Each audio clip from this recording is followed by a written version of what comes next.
गुरु मेरा पार ब्रह्म गुरु भगवंत। गुरु मेरी पूजा गुरु गोविंद। गुरु मेरा पार ब्रह्म गुरु भगवंत। गुरु मेरी पूजा। सभी आत्मजनों को ओम जय भगवान। आज हमारे गांव कसौली में, वैसे तो कल पहुंच गए थे गुरुजी, गुजरात से वडोदरा जो जिला पड़ता है वहां से हमारे गुरुजी पूजनीय परम आदरणीय प्रीतम जी महाराज हमारे बीच में आज आए हैं। और ये सब हम लोगों का सौभाग्य है कि एक बहुत बड़े संत हमारे बीच में आए हैं और वे आज यहाँ पे सनातन धर्म, उसके प्रचार प्रसार, धर्म क्या होता है, हमें किस तरीके से पूजा पाठ करना है, किस तरह ईश्वर की आराधना करनी है, वो सब विस्तार से गुरुजी बताएंगे। तो मेरा सभी से आग्रह है, शांति पूर्वक गुरुजी का प्रवचन सुनेंगे और उसके बाद किसी भी भक्त का कोई प्रश्न है, कोई सवाल है, वो गुरुजी से कर सकता है। गुरुजी किसी का हाथ नहीं देखते, किसी का ये भविष्य नहीं बताते, लेकिन गुरुजी ईश्वर से जुड़े कोई साधना से संबंधित कोई किसी का सवाल है, उसको जरूर उसका जवाब मिलेगा, उसका आंसर मिलेगा। तो इस आइए अब हम गुरुजी से आग्रह करते हैं कि गुरुजी अपनी वाणी से हम सबको धर्म लाभ दें। ओम जय भगवान। साथ 3 बार दीर्घ ओम का उच्चारण करेंगे।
भगवान लकुलिश जी को प्रणाम करके प्रार्थना करते हैं कि हम सबको ऐसी मति, शक्ति, परिस्थिति और क्षमता प्रदान करे जिससे हम सब सनातन संस्कृति पुनरुत्थान का उत्तम कार्य कर सके, स्व कल्याण के साथ सर्व कल्याण कर सके।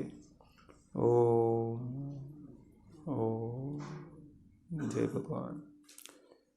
सभी आत्मीय जनों को ओम जय भगवान। आज यहाँ उत्तर प्रदेश के मुजफ्फरनगर जिले के कसौली गांव में हम सभी सनातन धर्म, सनातन संस्कृति को अपने जीवन में धारण करने, अपना कल्याण करने और सर्व कल्याण में उत्तम योगदान देने के कल्याणकारी संकल्प हेतु इकट्ठे हुए हैं। हमारे सनातन धर्म के शास्त्रों ने मनुष्य के लिए 4 पुरुषार्थ बताए: धर्म पुरुषार्थ, अर्थ पुरुषार्थ, काम पुरुषार्थ और मोक्ष पुरुषार्थ। अर्थ पुरुषार्थ यानी कि जीवन जीने की आवश्यकताओं की पूर्ति करने हेतु प्रयत्न करना। जो मनुष्य भी अपना जीवन व्यवहार चलाने समय समय पर प्रयत्न करते रहते हैं। सभी अलग अलग प्रकार से कर्म करते हैं। कोई खेती बाड़ी करता है, कोई दुकान करता है, कोई शिक्षक या कोई अन्य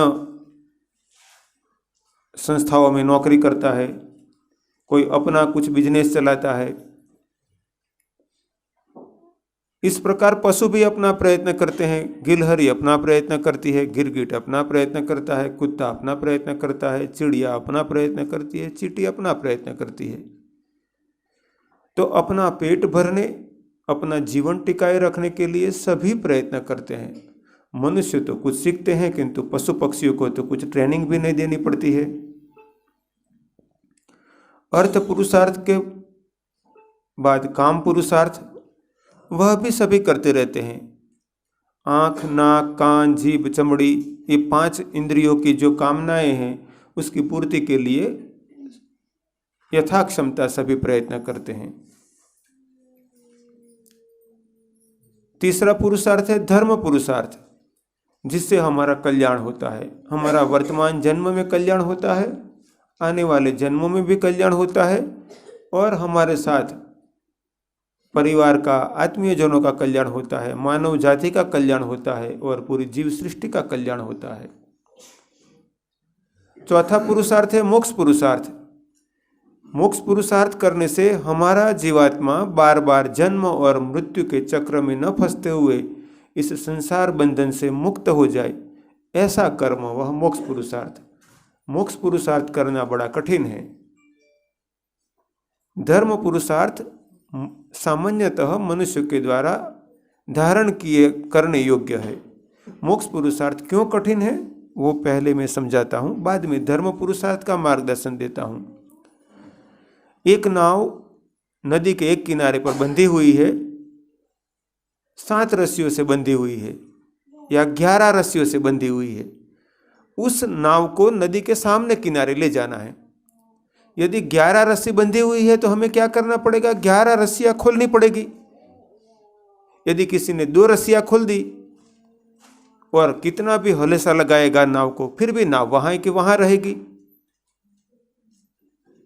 एक कहानी मैंने एक बार पढ़ी थी कि किसी व्यक्ति को नदी के एक किनारे से दूसरे किनारे जाना था। दिन भर नगर में काम किया, रात्रि शुरू हुई तब वो जाकर नाव में बैठा और नाव को हलेसा लगाने लगा। पूरी रात्रि बीत गई, किंतु नाव, उसको लगता था कि अभी किनारा आ जाना चाहिए। थोड़ी देर होती थी लगता था अभी सामने किनारा आ जाना चाहिए। पूरी रात्रि उसने मेहनत की, थक गया, किंतु सामने किनारा नहीं आया। सुबह का थोड़ा थोड़ा उजाला होने लगा तो देखा तो अभी तो वही का वही किनारे है। वो रात्रि में उसने भांग पी ली थी तो भांग का नशा चढ़ गया था। नशे में वो भूल गया रस्सी खोलना और नाव का हलेसा लगाता गया। हाथ थक गए, पूरी रात्रि बीत गई। सुबह में भांग का नशा उतरा तब पता चला कि मैंने एक ही काम बाकी रह गया था, रस्सी खोलना। तो रस्सी खोलनी पड़ती है। और कितनी रस्सी? तो मान लो 11 रस्सी बंधी है तो 11 के 11 खोलनी पड़ेगी। यदि 10 खोल देंगे तब भी तो नाव वहां रहेगी। तो मोक्ष पुरुषार्थ यानी कि इस संसार से हम जिस जिस बंधन से बंधे हुए हैं उस सब बंधनों से अपने आप को छुड़ाना। वह सब छूट जाएंगे तो त्रयंबकम यजामहे सुगंधिम पुष्टिवर्धनम उर्वारुकमिव बंधनान मृत्युर मोक्ष यमामृतात्। जैसे पेड़ से पका हुआ फल किसी पक्षी ने नहीं गिराया, न बंदर ने गिराया, न किसी ने पत्थर मारा, न तेज हवा आई, फिर भी अपने आप गिर गया। इस प्रकार जब हम इस संसार के समस्त कामनाओं से छूट जाएंगे और सभी कर्म बंधनों से छूट जाएंगे, संसार के बंधनकारी सभी प्रकार से छूट जाएंगे, तो जैसे पका हुआ फल पेड़ से अपने आप गिर पड़ता है, ऐसे हमारी जीवात्मा इस संसार से मोक्ष को प्राप्त होती है। तब उस बंधनों को जानना पड़ेगा। यदि किसी को इच्छा हो कि स्वामी जी हमें भी मोक्ष पुरुषार्थ करना है, आप सन्यासी हो, गुरु हो, संत हो, हमें भी उसका रास्ता बताइए, तो कम से कम 11 रस्सियां छोड़ने के बाद उसमें शुरुआत होती है। पहले शुरुआत करने के लिए 11 रस्सियाँ छोड़ना पड़ता है। हम लोग भी लगे हुए इसमें, हम भी मेहनत कर रहे हैं। आपकी इच्छा हो कि गुरुजी हमें बता दीजिए तो 11 रस्सियाँ हम भी काटना शुरू कर दे।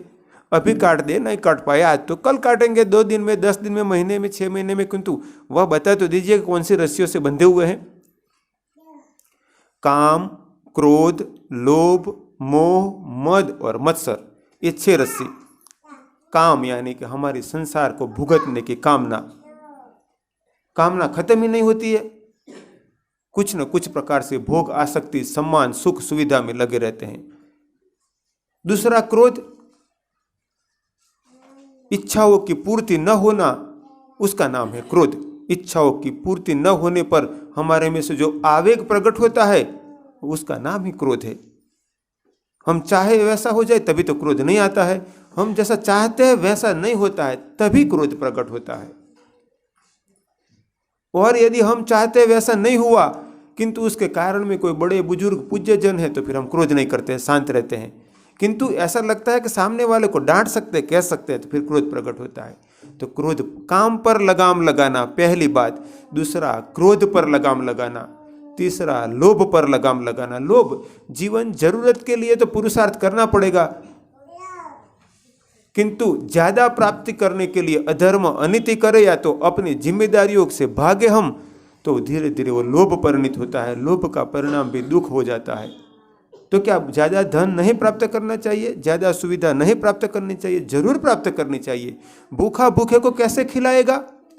एक व्यक्ति 2 दिन का भूखा है, उसके पास कोई 5 दिन का भूखा आया, उसको हाथ जोड़कर विनती कर रहा है, भाई साहब मैं 5 दिन से भूखा हूँ, मुझे खाना खिलाओ ना। उसने कहा मैं भी 2 दिन से भूखा हूँ। तो 5 दिन से भूखा था, उसने कहा आप तो 2 दिन से भूखे हो, मैं 5 दिन से भूखा हूँ, मुझे थोड़ा खिलाओ ना। वो कह रहा मेरे पास होता तो मैं 2 दिन से ना खाता, भूखा कहाँ रहता भाई। तो भूखा भूखे को कैसे खिलाएगा? जिसको कुछ प्राप्त होगा वो दूसरे को दे पाएगा। तो प्राप्त करने के लिए प्रयत्न करो, बहुत धन संपत्ति प्राप्त करो, बहुत सुख सुविधाओं अर्जित करो और बहुत बांटो। तेन त्यक्तेन भुंजिता, उपनिषद में कहा कि त्याग करके भुगतो। त्याग करके कैसे भुगता जाए? एक किसान अपनी बैलगाड़ी में कुछ अनाज लेकर खेत में जा रहा है, साथ में 5वीं 6ठी पढ़ता हुआ बच्चा भी बैलगाड़ी में बैठ गया। उसने कहा दादा मैं आऊं आपके साथ? दादा ने कहा ठीक है बैठ जा चल।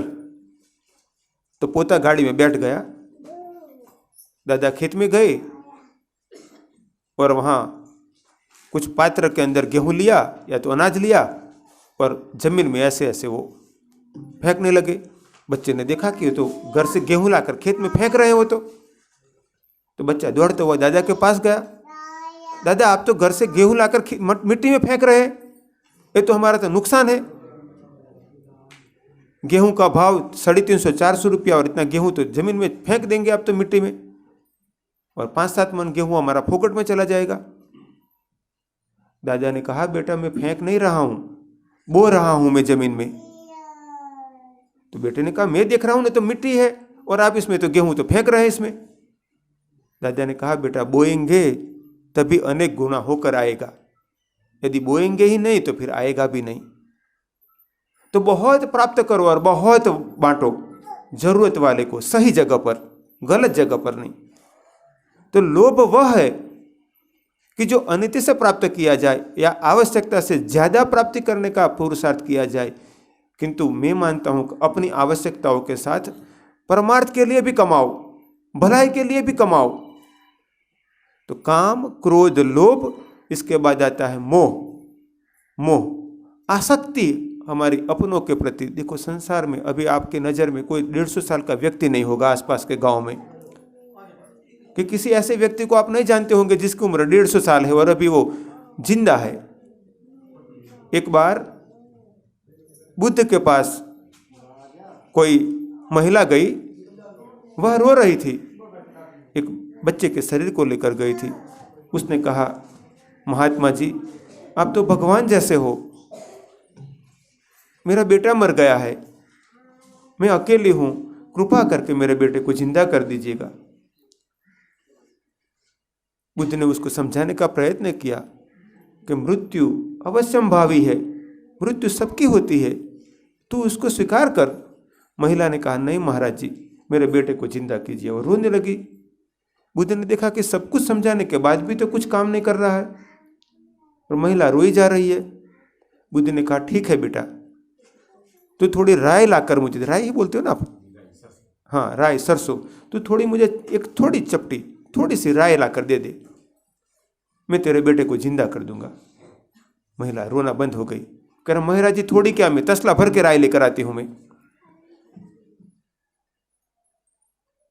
महाराज जी ने कहा, किंतु बेटा याद रखना, जिसके घर में कोई मरा ना हो कभी, उन घर से तू राय लाना। महिला ने कहा, ठीक है महाराज जी। वो बात भूल गई महाराज ने क्या कहा है, उसका समझ क्या समझना है। वो गांव में गई और एक घर को जाकर अपने खास पहचान वालों से कहा, मुझे चपटी राय दो ना बहन। महाराज जी ने कहा, मेरा बेटा जिंदा हो जाएगा। तो उसने कहा, बहन तेरा बेटा जिंदा होता, चपटी क्या, मैं तुझे टोकरी भर के राय देती हूँ। उसने कहा, किंतु आपके परिवार में कोई मरा नहीं है ना। तो कैसा कैसे होगा, हमारे दादा तो है किंतु उनके पिता नहीं है, तो आपके घर की राय काम नहीं लगेगी। फिर दूसरे घर गई, तीसरे घर गई, गांव में घर घर जाती है। लोग सभी कहते हैं तुझे राय टोकरी भर के राय देंगे, किंतु तुझे कहती है कि कोई मरा नहीं है, तो ऐसा तो हमारे घर में नहीं है, हमारे दादा तो है। किंतु इसके आगे वो समझ जाती है बुद्ध क्या कहना चाहते थे। वापस जाकर बुद्ध को प्रणाम करती है और अपना बेटा का शव लेकर आती है। कभी तो शरीर छूटना है। मोह न करो, प्रेम करो, अपनों से प्रेम करो। मोह तो डुबाता है, प्रेम तारता है।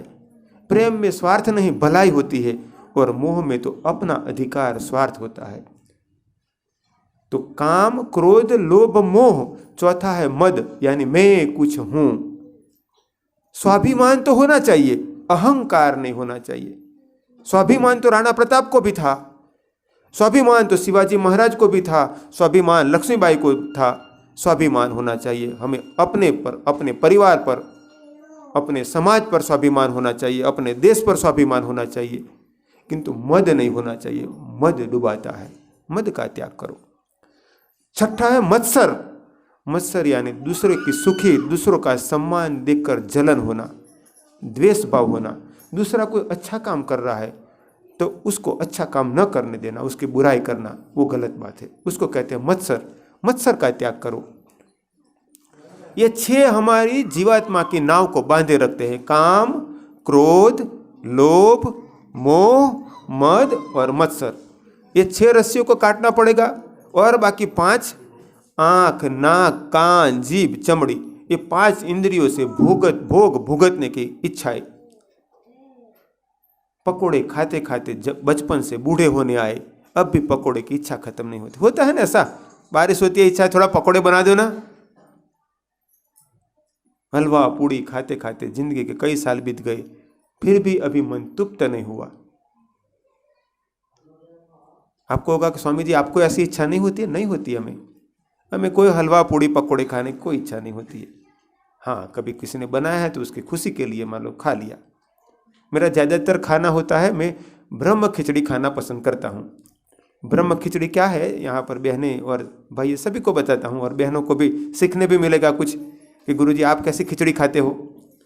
तो मुझे ज़्यादातर ब्रह्म खिचड़ी खाना पसंद है। फिर भी किसी के यहाँ गए हो और कोई आग्रह होता है तो थोड़ा खा लिया। बाकी पतीले में या कुकर में 1.5-2 प्याला पानी डाल दिया, पानी ठीक से उबलने लगे, तब उसमें मान लो 2 कप की खिचड़ी, 2 कप अनाज की खिचड़ी बनाना है तो 1.5 कप दलिया डाल दिया गेहूं का, और आधा कप चावल डाल दिया। तो मतलब ज़्यादा हिस्सा गेहूं का दलिया, थोड़ा हिस्सा चावल। इसमें दाल डालना है तो मूंग की दाल, अरहर की दाल, जो भी थोड़ी दाल डाल दी। जो भी 2-4 प्रकार की सब्जियां हैं वो काट कर सब्जियां डाल दी। धनिया पाउडर, जीरा पाउडर, थोड़ा नमक इत्यादि जो मसाले डालने वो डाल दिया। इसके बाद उसको उबलने के लिए रख दिया। जब वो पक जाए तो उसको छाछ के साथ या दही के साथ के ऐसा खा लिया। देखो, छौंक लगाने की झंझट खत्म, छौंक की बिल्कुल झंझट ही खत्म। उबला हुआ खाना बहुत बढ़िया खाना, और गेहूं भी आ गया, चावल भी आ गया, दाल भी आ गई, सब्जी भी आ गई। जो मसाले डालने हो मसाले डाल दिए, तो कितना बढ़िया खाना हो गया। भोजन पचने में भी हल्का, स्वास्थ्य लाभ भी अच्छा। तो ये मेरा ज़्यादातर मैं ये खाना पसंद करता हूँ। तो जीभ की इच्छा, ये खाओ वो खाओ, कंट्रोल करो इस पर। अभ्यास करो। अभी मनुष्य है, अभी अभ्यास करने लगे तो बहुत अच्छा। दूसरा होता है नाक की इच्छा। नाक की गंध की आदत होती है, दुर्गंध से तो हम दूर रहना पसंद करें, किंतु हमारा शरीर में से जो सहज है उसको शुद्ध करें। तो दूसरा गंध की, सुगंध की कामना। तीसरा है आंख, सुंदर दिखने की और सुंदर दिखाने की कामना। सहज तो होना चाहिए, अच्छा तो सबको अच्छा लगता है, हम कहीं पर भी जाते हैं, पेड़ पौधे फूल होते हैं तो अच्छा लगता है, किंतु उसकी कामना अच्छा देखने की और अच्छा दिखाने की कामना। जैसे इनका यहाँ आया तो मुझे भी मेरे आश्रम की याद आ गई। उनके घर में आया तो मैंने कुशलवीर को कहा कि मेरे आश्रम में भी एलिवेशन के लिए कोई व्यवस्था नहीं की है, सुरेंद्र सिंह योगेंद्र सिंह, सिंपल सी व्यवस्था है। आश्रम सुंदर दिखे इसके लिए हमने कोई कुछ नया आयोजन नहीं किया। और मैं नहीं चाहता हूँ पृथ्वी पर कहीं पर भी मेरे शिष्यों द्वारा, मेरे कार्यकर्ताओं के द्वारा धर्म स्थानों का निर्माण हो, उसको भव्य दिखाने के लिए कोई आयोजन नहीं होना चाहिए। और मैंने कहा कि यदि कहीं पर भी कोई संस्थान में मेरे शिष्यों ने निर्माण किया हो और इसमें भव्यता दिखेगी, और जब मैं वहाँ आश्रम में आऊँगा तो भव्यता दिखने के बाद मेरा पहला काम होगा कि 2-4-5 मजदूरों को बुलाकर वो भव्य दिखने वाले पार्ट को तोड़ देना। क्योंकि कितना अच्छा लगता है, देखो इसमें कुछ भव्य दिखाने के लिए तो कुछ है ही नहीं, सिंपल सा। हम अपने शरीर को और अपने जीवन को और अपने मन को सिंपल सा सादगी युक्त बनाए। एक उदाहरण मैं आपको कहता हूं। एक बार विदेश से एक नेताजी आए थे भारत में। उन्होंने सुना था कि भारत के प्रधानमंत्री चाणक्य, उनके ज्ञान और उनके जीवन के बारे में बहुत बातें सुनी थी। तो वो मिलने के लिए आए, गंगा किनारे पहुंचे। किसी ने बताया था कि चाणक्य वहां रहते हैं। बग्गी थी, रथ घोड़े वाला, वो लेकर वहां गए वो। तो एक व्यक्ति खुले पैर जा रहा था, धोती पहनी हुई थी, ऊपर का शरीर खुला था, जनोई थी, मुंडा हुआ सर था और एक ऊपर शिखा थी, और ऊपर जल का भरा हुआ मटका लेकर जा रहा था। दूसरा कोई व्यक्ति टीले के पास दिखाई नहीं पड़ा, तो उससे पूछा कि भारत के प्रधानमंत्री चाणक्य कहाँ मिलेंगे। तो उस व्यक्ति ने कहा उस टीले के उधर, अब नीचे टीले की तलहटी से रास्ता जाता है और जहाँ रास्ता पूरा होता है वहाँ पास में ही उनकी कुटिया है। तो वो रथ वहाँ तलहटी में ऐसे चला गया। जब वहाँ पहुँचे तो वही व्यक्ति जो सर पे मटका लेकर आ रहा था, वही व्यक्ति वहाँ था। तो उतरे और पूछा कि वो भारत के प्रधानमंत्री चाणक्य से मिलना है हमें, क्योंकि उन्होंने देखा ये तो कोई मजदूर होगा या तो कोई किसान होगा, अपना जल भरकर मटका लेकर जा रहा था। उसने प्रणाम किया, आइए मैं स्वागत करता हूँ, मैं ही चाणक्य हूँ। वो चकित से रह गए। भारत देश के प्रधानमंत्री चाणक्य नंगे पैर, नीचे धोती पहनी, ऊपर आधा शरीर खुला, जनोई पहरी, ऊपर शिखा है और मटका भर के जाने वाला व्यक्ति, और उसके वहाँ कोई सेवक भी नहीं है। खटिया बिछाई हुई, नीचे एक चटाई बिछा दी और स्वागत किया, आइए आइए बैठिए, और वही पानी दे रहा है। यही हमारी भारत की शोभा। और आज हमारी स्थिति बदल गई। आज हम सुंदर दिखने के लिए और भव्यता दिखाने के लिए दुखी हो, दुख झेल झेल कर हम ऐसे काम करते हैं कि परेशान हो जाए। जीवन जीने के लिए आवश्यकता है, कपड़े अच्छे होने चाहिए, महंगे कपड़े होने चाहिए, वो आवश्यकता नहीं है। शरीर को अच्छे कपड़े मिलने चाहिए, ठीक दिखने भी चाहिए कपड़े। ऐसा भी नहीं कि कपड़ों का कलर ऐसा हो कि अपने को भी अच्छा न लगे, दूसरों को भी अच्छा न लगे, किंतु महंगे कपड़े होने चाहिए, वह आवश्यकता नहीं है। रहने के लिए घर तो चाहिए कि जहाँ घर में ठीक ठाक सब व्यवस्थाएं हो, किंतु भव्य घर चाहिए, वह आवश्यकता नहीं है। यदि मान लो ठीक कमाते हो तो आने जाने के लिए यदि 2 व्हीलर या 4 व्हीलर गाड़ी की व्यवस्था हो तो ठीक बात है, किंतु 10 लाख में भी 4 व्हीलर मिलता है और 1 करोड़ में भी 4 व्हीलर मिलता है। सुविधा युक्त कार हो ये तो ठीक बात है, किंतु महंगी ही लग्जरी कार हो वो आवश्यकता में नहीं आता है। तो मैं ऐसा मानता हूं कि हमें सीखना पड़ेगा।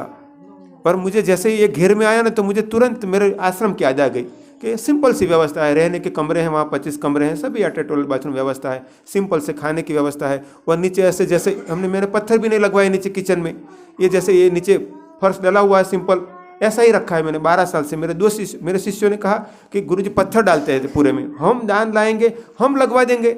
मैंने कहा मुझे नहीं लगवाना है भाई।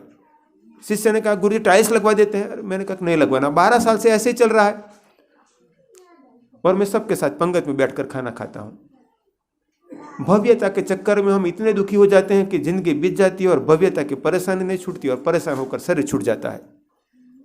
तो आंख की कामना, सुंदर दिखना और सुंदर दिखाना, छोड़ना पड़ेगा। जरूरत के लिए अच्छा करो, ठीक कपड़े पहनो, महंगे कपड़े पहनो ऐसा मैं नहीं कहता हूं, ठीक ठाक घर में रहो, किंतु लग्जरियस घर में रहो ऐसा मैं नहीं कहता हूं। तो आंख, नाक, जीभ, चौथा है कान। कान की कामना भी व्यक्ति को दुखी कर देती है। उसका उदाहरण है, श्रीमद् भागवत में कई उदाहरण कहे गए हैं। और पांचवा है चमड़ी, स्पर्श की कामना। तो ये पांचों पर हमें कंट्रोल करना पड़ेगा। कुल मिलाकर 11 हुए। काम, क्रोध, लोभ, मोह, मद और मत्सर 6।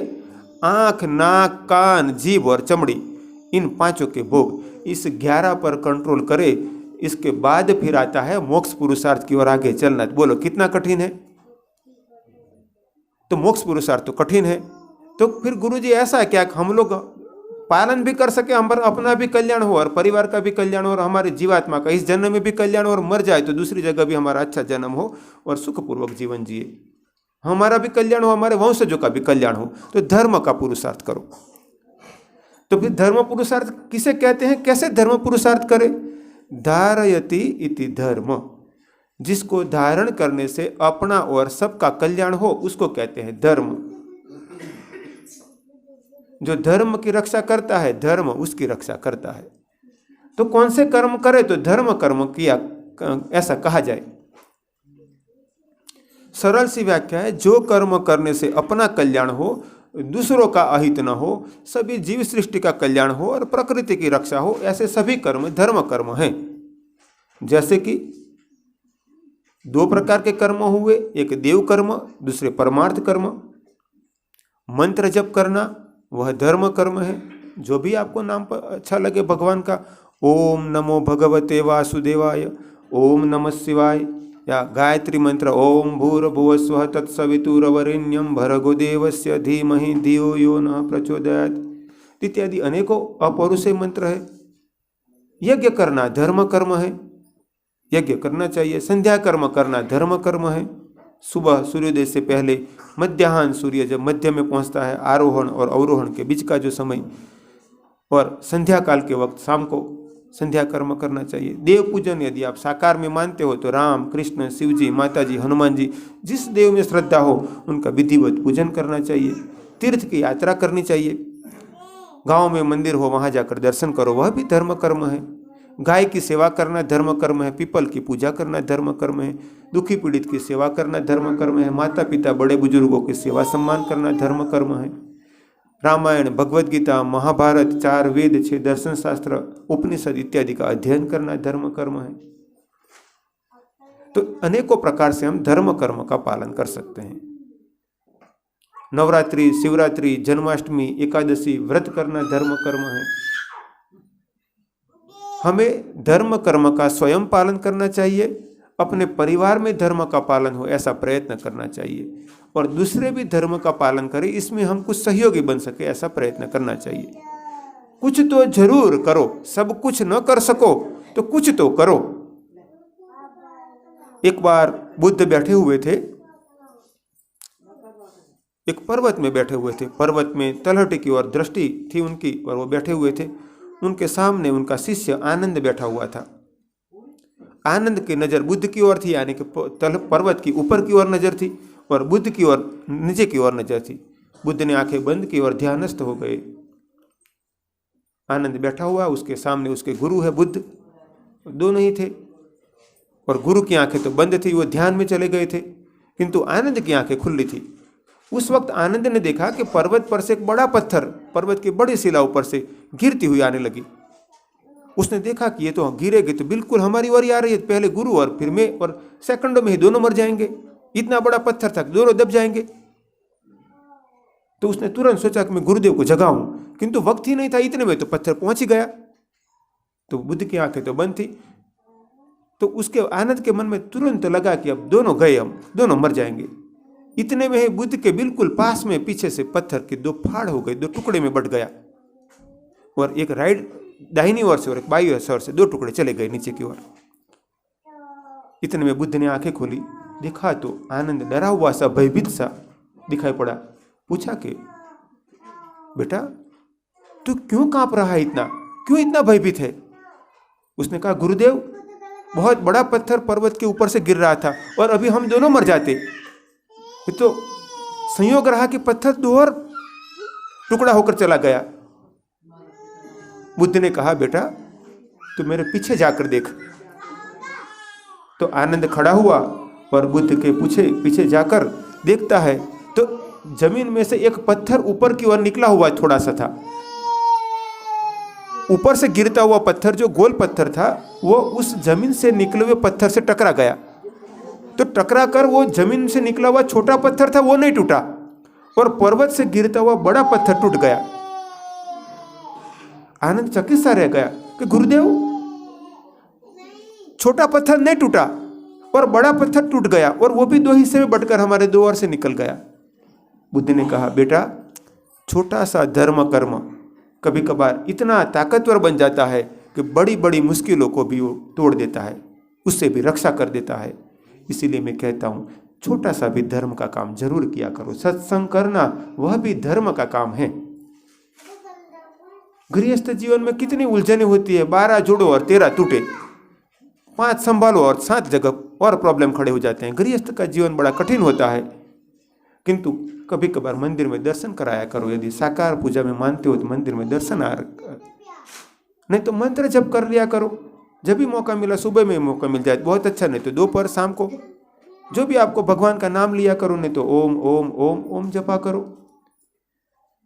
मौका मिल गया कभी यज्ञ कर लिया करो घर पे। ऐसा नहीं है तो गांव में कोई जगह बैठकर 4-6 लोग इकट्ठे होकर यज्ञ कर लिया करो। वेद मंत्रों का पठन किया करो, कीर्तन किया करो। कभी जब मौका मिले, कभी किसी के घर इकट्ठे हो गए, कभी किसी के घर, नहीं तो मंदिर आपके बहुत अच्छा गांव के बीच में मंदिर है, इकट्ठे होकर भगवान के नाम का कीर्तन किया करो, सत्संग किया करो। कभी कोई संत आ गए, नहीं तो कोई एकाध व्यक्ति बैठकर रामायण, महाभारत, भागवत, उपनिषद कुछ पढ़ता है और बाकी लोग सुनते हैं। तो ये सब धर्म के काम है, और धर्म करोगे तो निश्चित धर्म आपकी रक्षा करेगा, आपकी पीढ़ियों की रक्षा करेगा। मैं मेरे प्रवचनों में बार बार सब जगह समझाता हूँ कि कोई व्यक्ति कितना भी दिक्कत में क्यों ना हो, खाने के भी दिक्कत हो, परिवार में ठीक से खाना भी पेट भर कर न मिलता हो, किंतु यदि वो धर्म पकड़ ले और सही रीति से धर्म के मार्ग पर चलने लगे तो तत्काल तो दिक्कतें टल जाएगी, ऐसा तो कहना मुश्किल है, किंतु इतना निश्चित है कि उसकी पीढ़ियों का कल्याण होगा। वो आप लिख कर दे सकते हो कि तूने धर्म का रास्ता पकड़ा तो तेरी पीढ़ियों का कल्याण वो निश्चित है। और कोई व्यक्ति कितना भी धनवान क्यों ना हो, कितना भी बड़ी सत्तावान क्यों ना हो, कितना भी प्रसिद्ध क्यों ना हो, किंतु अधर्म के रास्ते से चलने लगे और धर्म का रास्ता का छोड़ दे, तो आप निश्चित कह सकते हो कि यदि तू वापस धर्म के रास्ते पे नहीं आया तो तेरा और तेरी पीढ़ियों का विनाश निश्चित है। आप निश्चित कह सकते हो। उसका मैं आपको उदाहरण बताऊं। देखो, दुर्योधन के पास क्या नहीं था? राजा था दुर्योधन, राजपाट, सत्ता, सैन्य, सब कुछ, सम्मान, सब कुछ था। कृष्ण भगवान ने समझाया कि तू धर्म के रास्ते पे चल। उसने कहा मैं धर्म का पालन नहीं करूंगा। कृष्ण भगवान ने कहा तू 5 गांव दे दे पांडु के पुत्र को। तो 5 गांव क्या, तसु जरा सी भी जगह मैं नहीं दूंगा मैं। उसने धर्म का त्याग किया, सब कुछ चला गया, राजपाट भी गया और जीवन भी गया, सब खत्म हो गया। इसलिए धर्म के रास्ते पे चलना चाहिए। खुद धर्म के रास्ते पे चलो। अपने बच्चों को सिखाओ कि बेटा तू गाय को खिला रोटी, चल बेटा अंगुली पकड़ कर ले जाओ, बेटा भगवान को प्रणाम कर मंदिर में। ऐसे ही तो संस्कार पड़ते हैं ना। जिस घर में, जिस परिवार में, जिस गांव में धर्म बढ़ता है, निश्चित मानो वहां का कल्याण तो होना ही है। तो हमें धर्म का पालन करना चाहिए, बच्चों को धर्म का पालन करना चाहिए। हमारे जीवन में कभी कभार 2 स्थितियां होती है। एक तो व्यक्ति अनुभव से बदलता है और एक उपदेश से बदलता है। उपदेश से बदल जाए तो ये सबसे बढ़िया बात, और अनुभव से बदलता है यानी डंडा खा के फिर सुधरना। किंतु मैं मानता हूं डंडा खाकर भी सुधर जाए तब भी वो बढ़िया बात। नहीं तो कभी कभार ऐसा होता है 80 साल के बुजुर्ग, मृत्यु का समय आ गया है, बच्चों ने समझाया कि पिताजी कुछ दान करो, पिताजी कुछ दान करो, तो कि नहीं, दान करने के उनका संस्कार नहीं है, इच्छा नहीं है। और अंतिम वक्त था, कुछ बोलना चाह रहे थे किंतु बोला नहीं जा रहा था। 3 बेटे थे। बच्चों ने सोचा कि दादा कुछ कहना चाह रहे हैं, कहीं पर भी जमीन ले रखी होगी और बताना भूल जाएंगे और लिखा हुआ होगा नहीं तो जमीन चली जाएगी। कोई किसी को रुपया दे रखा होगा 5-7 लाख रुपया किसी को, और हमें बताया नहीं होगा और मर जाएंगे और वो कहेगा भी नहीं तो हमारा रुपया जाएगा। तो तत्काल कोई बाइक लेकर दौड़ा, डॉक्टर को ले आया। डॉक्टर ने कहा अब जिंदगी जीने का कोई अब चांस नहीं है, एक इंजेक्शन दूंगा, 25,000 रुपया खर्चा होगा, 2-4 मिनट बोलेंगे फिर बोल नहीं पाएंगे, अब तो वो अंतिम स्थिति है उनकी। तीनों बेटों ने आपस में चर्चा की, सोचा कि हो सकता है कोई खेत के बारे में कहना चाहते हो, कोई रुपया दिया हो कहना चाहते हो, 25,000 रुपया लग जाता है डॉक्टर साहब, 2 मिनट उनको जो कहना हो कह दे।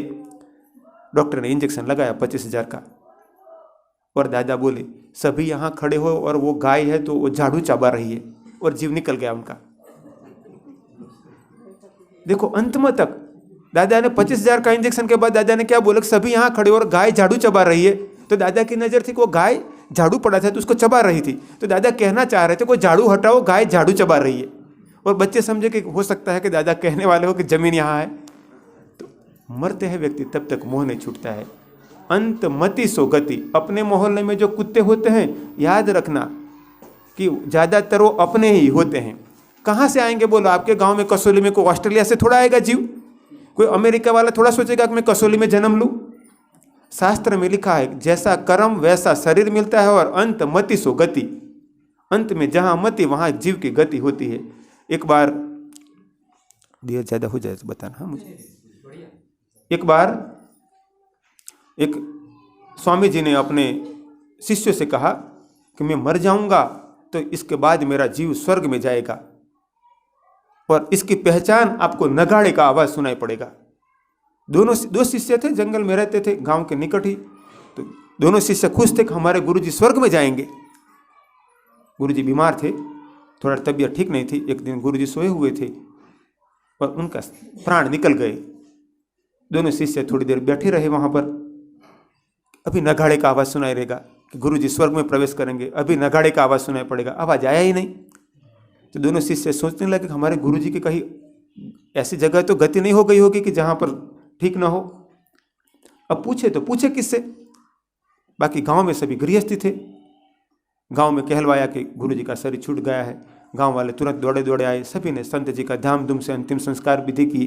जब मान लो 3 विधि होती है हमारे यहाँ। एक तो जल में शरीर को छोड़ना, कुछ वजन बांध देना, पत्थर इत्यादि, कुछ अनाज इत्यादि, और जल में छोड़ दिया तो अनाज होता है तो मछलियाँ खा लेती है, अनाज के कारण मछलियाँ दौड़ी चली आती है, और बाकी फिर शरीर के बाकी हिस्से को भी खा लेती है। दूसरा होता है जमीन में खड्डा करके गाड़ देना, और साधु के लिए तो यही दोनों अच्छा मुझे लगता है कि जमीन में या तो जल में। तीसरा उपाय होता है अग्नि संस्कार करना।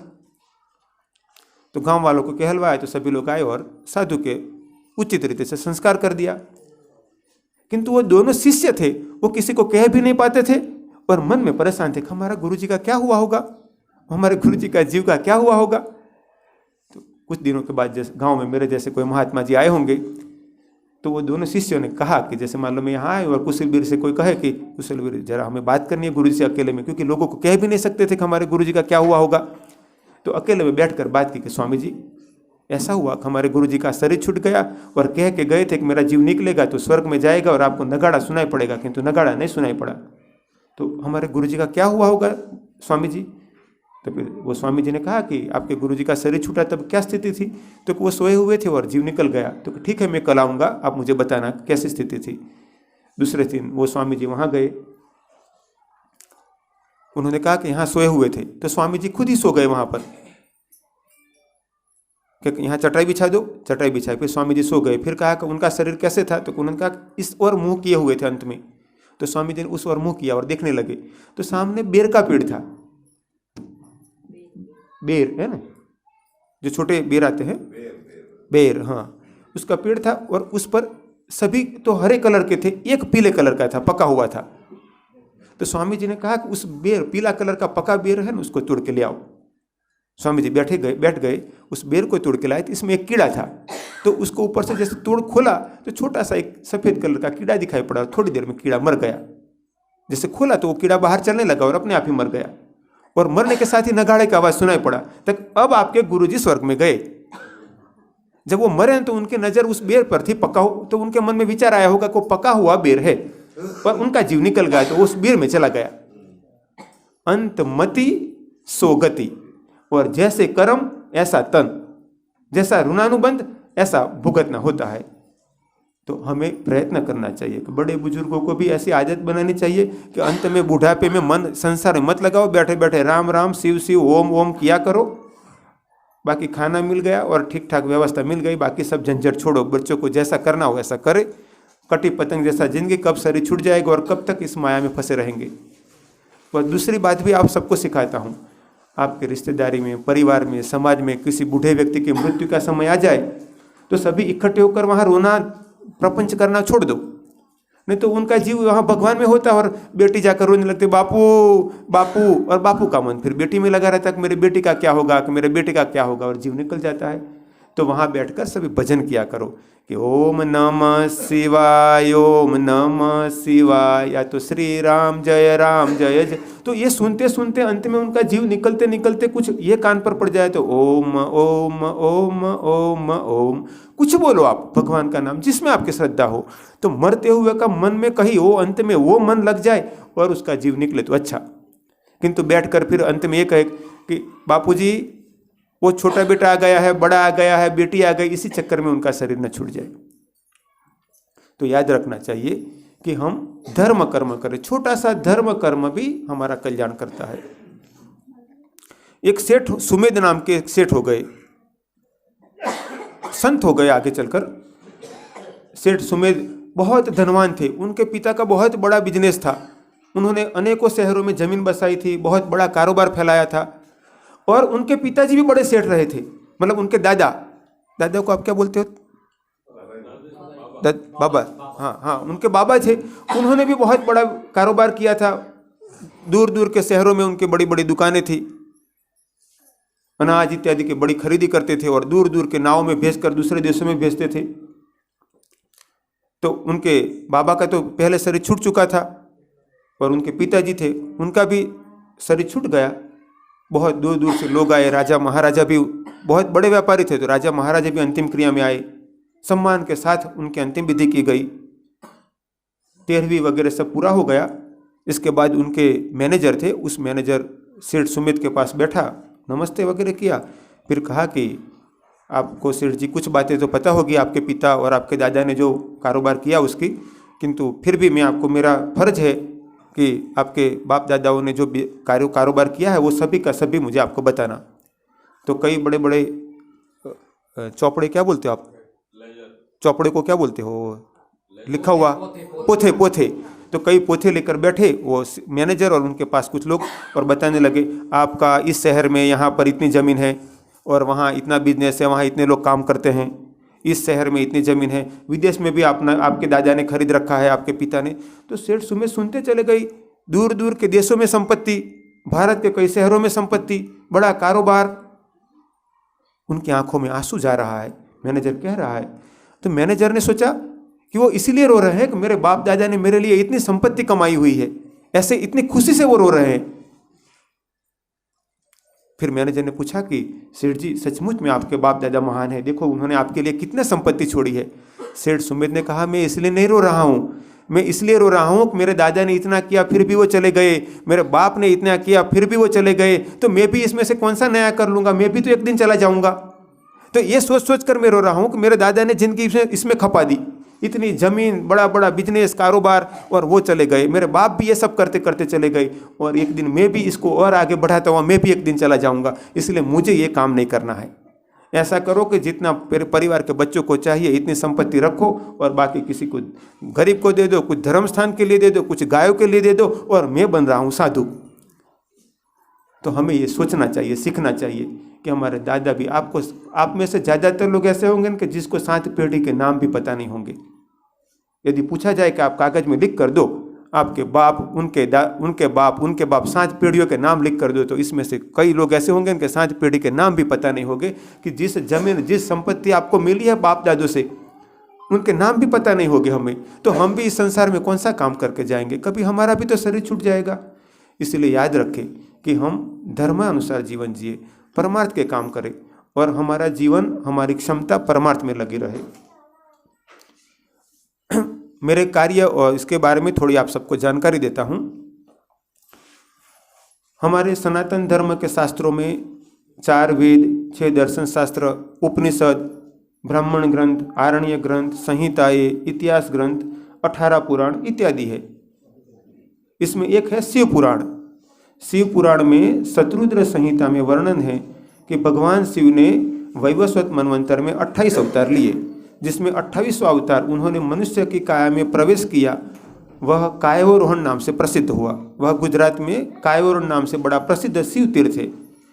भगवान शिव ने वहाँ स्थित होकर सनातन धर्म का प्रसार करवाया। उन्होंने 4 शिष्यों को दीक्षा दी, गर्ग, कुशिक, मित्र, कारुष्य।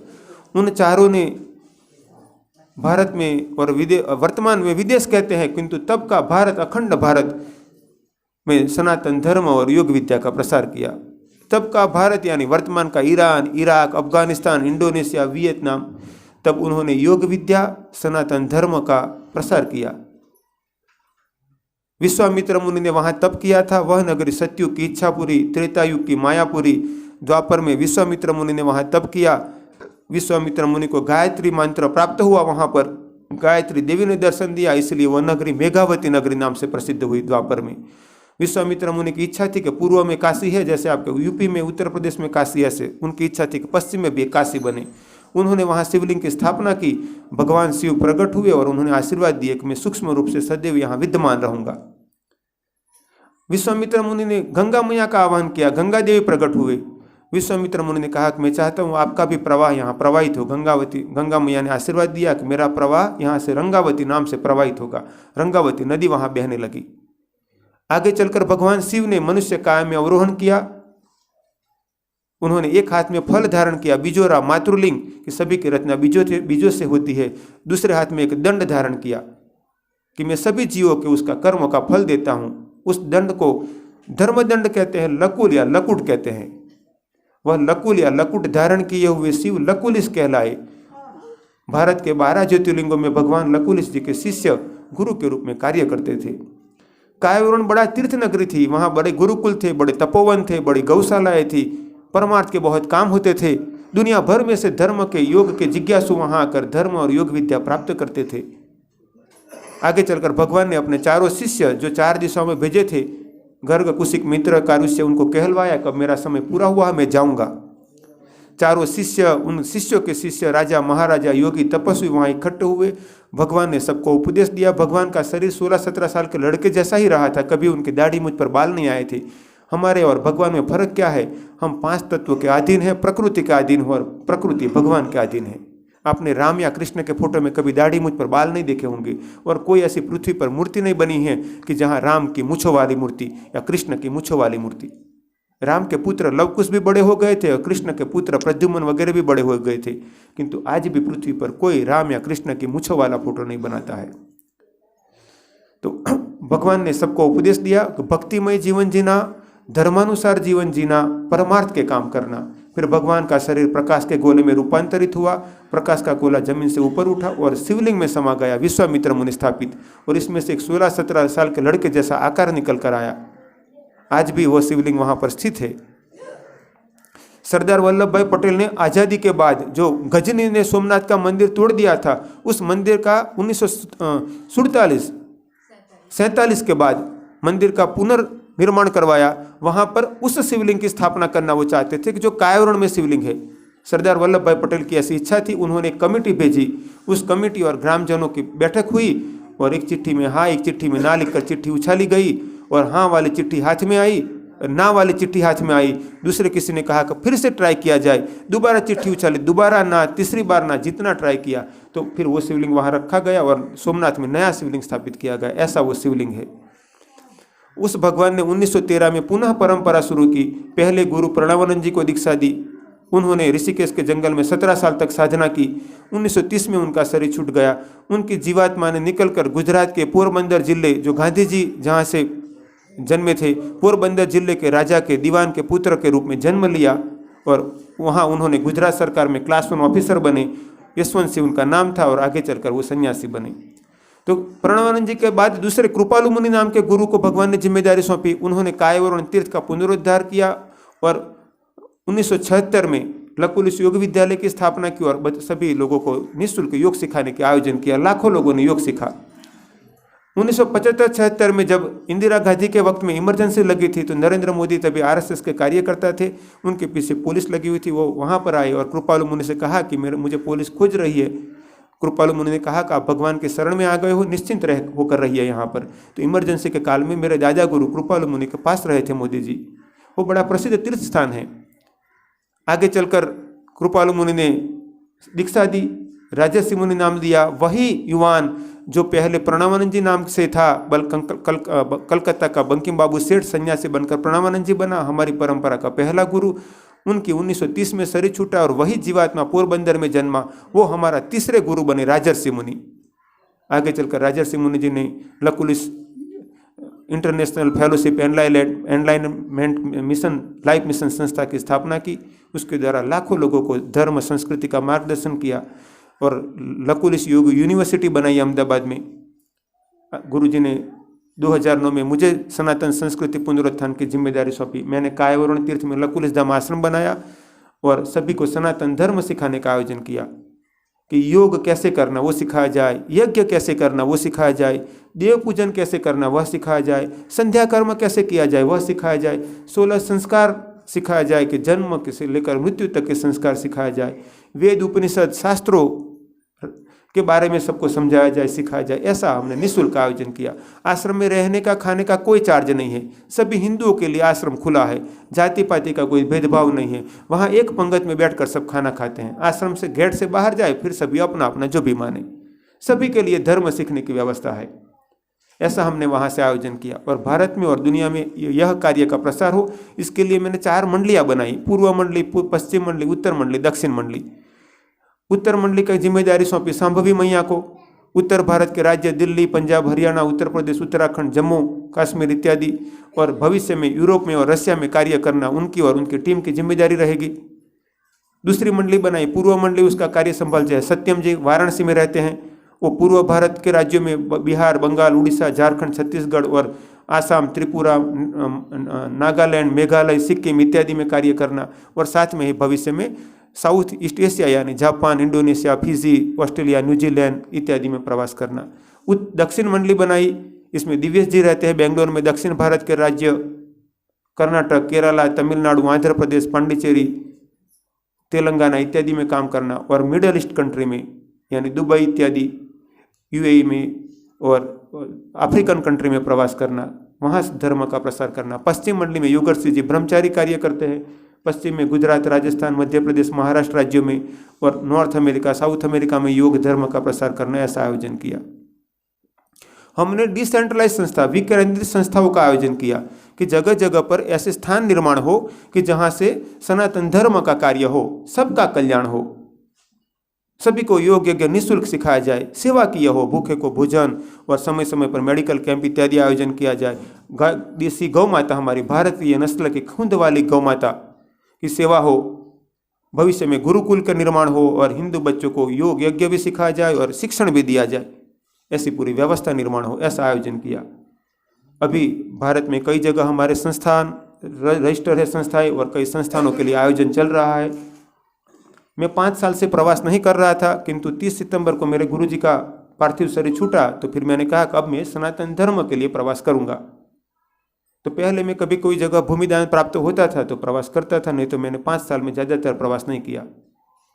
किंतु भूमि पुकारती है, ऐसे आप लोग कहते होंगे, हमारे गांव में भी गुजरात में ऐसे कहते हैं, भूमि पुकारती है, पुकारती है, भूमि पुकारती है, ऐसे कहते हैं। और जिस जगह को तीर्थ बनना होता है ना, वो तो भगवान निर्णय करते हैं, मनुष्य तो सिर्फ प्रयत्न करता है।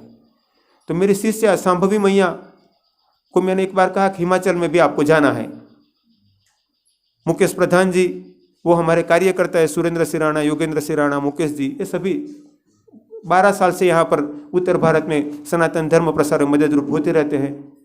तो मुकेश जी से मैंने बात की थी, शाम्भी को मैंने कहा था कि उत्तर हिमाचल में जाना है, तो फिर मुकेश जी ने कुशलवीर से कहा और फिर हिमाचल में प्रवास में वहाँ शुरुआत हुई। इसके बाद फिर शाम्भी मैया का आपके यहाँ कसोली गांव में आना हुआ, सत्संग हुआ, फिर आप सबको यहाँ सबको मिलना जुलना हुआ। और कुशलवीर ने कहा कि यहाँ पर मैया जी आश्रम बनाइए, मैं भूमि दान करूँगा।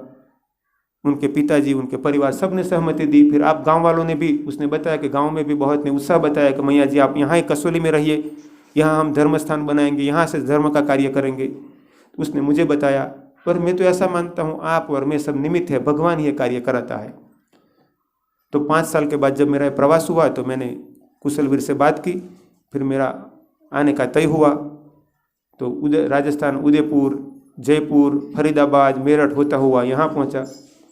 आज कुशलवीर जी मुझे उनके खेत बताने के लिए ले गए और कुशलवीर जी, उनके पिताजी और ये मेरे साथ आए हुए हैं जो यहाँ दिल्ली से, मेरठ से, सहारनपुर से, सभी आत्मीयजन हम वहाँ गए।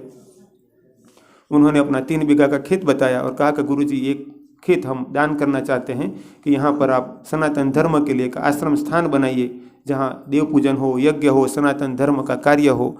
और मैं मानता हूँ वर्तमान संसार में तो 1 फीट के लिए भी लोग झगड़ पड़ते हैं, एक बेंच जमीन के लिए भी मार पिटाई हो जाती है।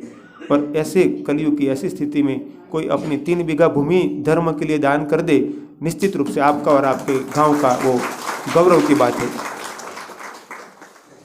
तो आज इस बात की मैं घोषणा करते हुए हमारे सनातन धर्म की जो परंपरा है उस अनुसार कि आप यहाँ पर पुंडीरों का गांव है, और जो मैंने पढ़ा और जो आपसे बात भी किया कि सूर्यवंश में भगवान श्री रामचंद्र जी के वंशजों में और पुंडीर राजपूतों में पौलत्स्य गोत्र में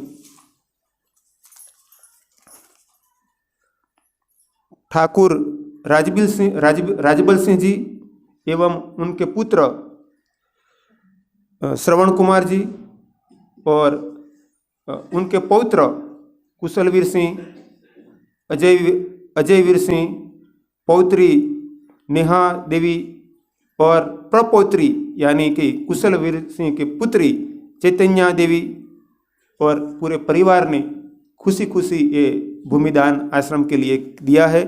और भगवान से मैं प्रार्थना करता हूँ उनका और उनके परिवार का कल्याण हो, आप कसोली गांव का कल्याण हो, यहाँ पर धर्म की ध्वजा पताका फहराती रहे, सबका कल्याण हो।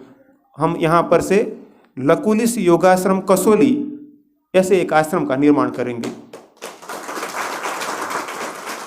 ऐसे तो अभी तक मैं जो आश्रमों का निर्माण करता हूँ जिले का नाम ही रखता हूँ। मैं मेरी जितनी भी संस्था, ये पहली संस्था होगी कि जिसमें गांव के नाम से मैं योगाश्रम बनाऊंगा।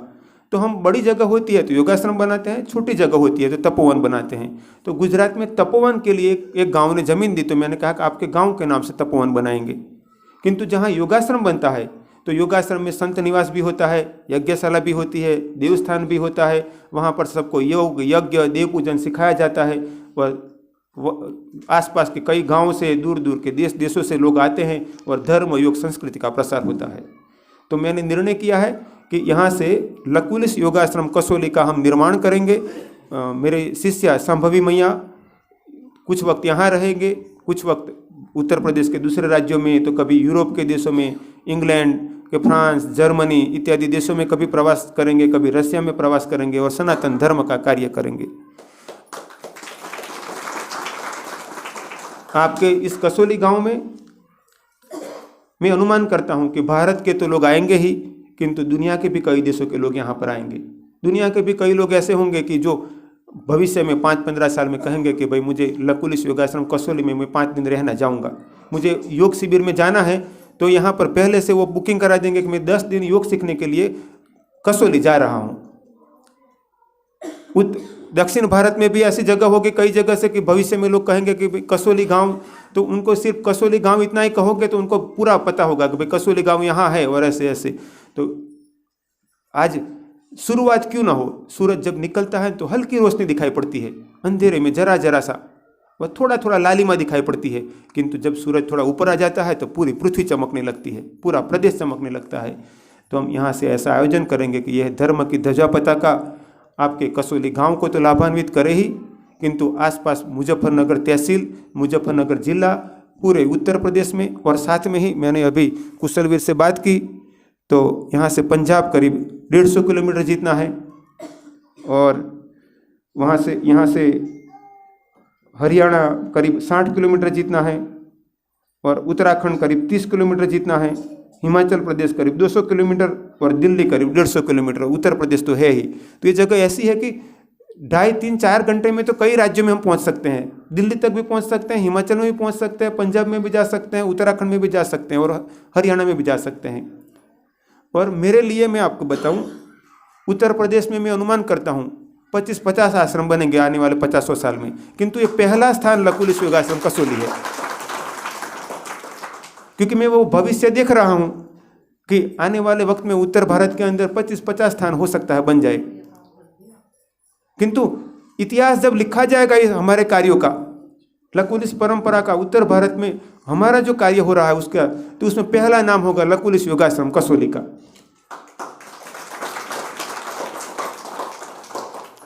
तो आप सबको भी मैं कहता हूं कि ये इतिहास जो बन रहा है, आप सब इसमें सहयोगी बने। वसुधैव कुटुंबकम, परिवार में 4-5-6 लोग होते हैं, हमको भी आपके परिवार में जोड़ ले, हम भी साथ मिलकर काम करेंगे। हम आपके जैसे रिश्तेदार तो नहीं हैं और रिश्तेदार बनना भी नहीं चाहते हैं,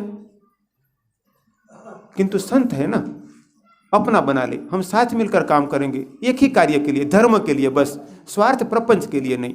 हम धर्म के लिए सभी मिल जाएंगे। कसोली के सभी हिंदू परिवार, घर घर, गांव गांव, सभी आसपास सभी को जोड़े और धर्म के, सेवा के, परमार्थ के काम करे। कुशलवीर जी से और उनके पिताजी श्रवण कुमार जी से मेरी बात हुई।